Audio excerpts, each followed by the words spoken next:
നമസ്കാരം. വടശ്ശേരി ദാമോദരമേനോൻ സതീശൻ ഇപ്പോഴത്തെ പ്രധാന ചർച്ചാ വിഷയമാണിത്. വി.ഡി. സതീശൻ മുഖ്യമന്ത്രിയായി ചുമതലയേറ്റതിന് തൊട്ടു പിന്നാലെ കേരളത്തിൽ വലിയ രീതിയിലുള്ള വികസന ജനപ്രിയ പ്രഖ്യാപനങ്ങളാണ് നടക്കുന്നത്. എന്നാൽ ഇതിനിടയിൽ തികച്ചും വ്യക്തിപരവും വൈകാരികവുമായ ഒരു വിഷയത്തെ മുൻനിർത്തി മുഖ്യമന്ത്രിയെ പരസ്യമായി വേട്ടയാടാനും വിവാദങ്ങളിലേക്ക് വലിച്ചിഴയ്ക്കാനുമാണ് ചില കേന്ദ്രങ്ങൾ ശ്രമിക്കുന്നത്.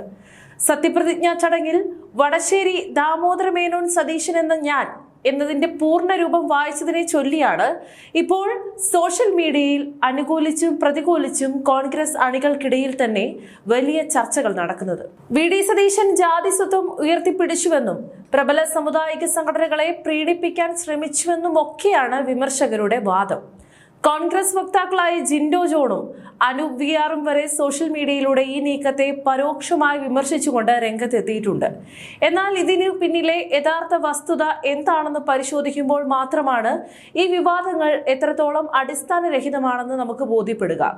വടശ്ശേരി ദാമോദരൻ മേനോന്റെ മകൻ സതീശൻ, ഇതാണ് ചുരുക്കത്തിൽ നമ്മൾ വിളിക്കുന്ന വി.ഡി. സതീശൻ. സംസ്ഥാനത്തിന്റെ ഏറ്റവും ഉയർന്ന പദവിയിലേക്ക് ഒരാൾ സത്യപ്രതിജ്ഞ ചെയ്യുമ്പോൾ തന്റെ ഔദ്യോഗിക രേഖകളിലുള്ള പേരിന്റെ പൂർണ്ണ രൂപം ഉപയോഗിക്കുക എന്നത് തികച്ചും സ്വാഭാവികമായ ഒരു കാര്യമാണ്. അന്തരിച്ച തന്റെ പിതാവിനോടുള്ള ആദരസൂചകമായാണ് അദ്ദേഹം ആ പേര് വായിച്ചതും. മുൻപ് കേരളം ഭരിച്ച CPI നേതാവായ മുഖ്യമന്ത്രി സി അച്യുതമേനോൻ, കമ്മ്യൂണിസ്റ്റ് പ്രസ്ഥാനത്തിന്റെ തലമുതിർന്ന നേതാവ് EMS നമ്പൂതിരിപ്പാട്, സാഹിത്യകാരൻ NT വാസുദേവൻ നായർ എന്നിവരൊക്കെ തങ്ങളുടെ പേരിനൊപ്പം പൂർണ്ണ രൂപം നിലനിർത്തിയവരാണ്. അപ്പോഴൊന്നും ഉണ്ടാകാത്ത എന്ത് ജാതിക്കളിയാണ് ഇപ്പോൾ വി.ഡി. സതീശന്റെ പേരിൽ മാത്രം ചിലർ കണ്ടെത്താൻ ശ്രമിക്കുന്നതെന്ന് മനസ്സിലാവുന്നില്ല. ഇന്ത്യൻ ഭരണഘടന ഓരോ പൗരനും നൽകുന്ന മൗലിക അവകാശങ്ങളിൽപ്പെട്ട കാര്യമാണ് എന്ത് പേര് വെക്കണം, എങ്ങനെയുള്ള സ്വത്വം നിലനിർത്തണം എന്നത്. പണിക്കരെന്നും നായരെന്നും ഒക്കെ പേരിനൊപ്പം വെക്കുന്ന ഒട്ടനവധി ആളുകൾ നമ്മുടെ സമൂഹത്തിലുണ്ട്. അതിനെ ചോദ്യം ചെയ്യാൻ ആർക്കും യാതൊരുവിധ അവകാശവുമില്ല. സ്വന്തം പിതാവിന്റെ പേര് പരസ്യമായി പറയാൻ താല്പര്യമില്ലാത്തവർ അത് പറയേണ്ടതില്ല. എന്നാൽ അച്ഛന്റെ പേര് അഭിമാനത്തോടെ ലോകത്തിന് മുന്നിൽ വിളിച്ചു പറയാൻ ആഗ്രഹിക്കുന്നവരെ അതിൽ നിന്നും തടയാൻ ആർക്കാണ് അധികാരമുള്ളത്? ഇതിനെ രാഷ്ട്രീയപരമായ ഒരു പ്രീണന നയമായി ചിത്രീകരിക്കുന്നത് തികച്ചും പ്രതികാര ബുദ്ധിയോടെയുള്ള സൈബർ ആക്രമണം മാത്രമാണ്. സംഘപരിവാർ വിമർശനങ്ങളെ നേരിടാനോ സാമുദായിക സംഘടനകളായ NSSനെയും SNDPയെയും പ്രീതിപ്പെടുത്താനുമാണ് സതീശൻ ജാതിപ്പേര് ഉപയോഗിച്ചതെന്ന വാദം രാഷ്ട്രീയമായി നിലനിൽക്കുന്നതല്ല.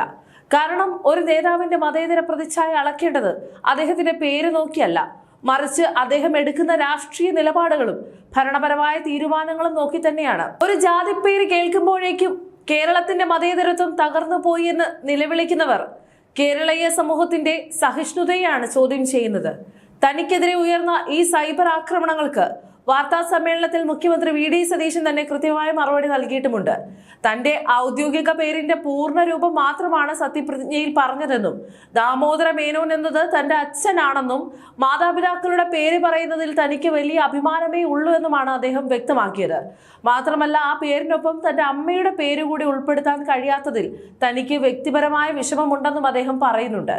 നിസ്സാരമായി തന്നെ കാണേണ്ട ഈ ഒരു കാര്യത്തെ ഇവിടെ ചില രാഷ്ട്രീയ കുബുദ്ധികൾ ജാതി രാഷ്ട്രീയമായി ചിത്രീകരിച്ച് വോട്ട് ബാങ്ക് ചർച്ചകളിലേക്ക് വഴിതിരിച്ചുവിടാൻ നോക്കുന്നത് ഇത്തരം അനാവശ്യ വിവാദങ്ങൾ ഉണ്ടാക്കി പുതിയ സർക്കാരിനെ തുടക്കത്തിൽ തന്നെ കടന്നാക്രമിക്കാനുള്ള, തോൽവിയെ മറയ്ക്കാനുള്ള ചിലരുടെ തന്ത്രങ്ങൾ ജനങ്ങൾ തിരിച്ചറിയുക തന്നെ ചെയ്യും.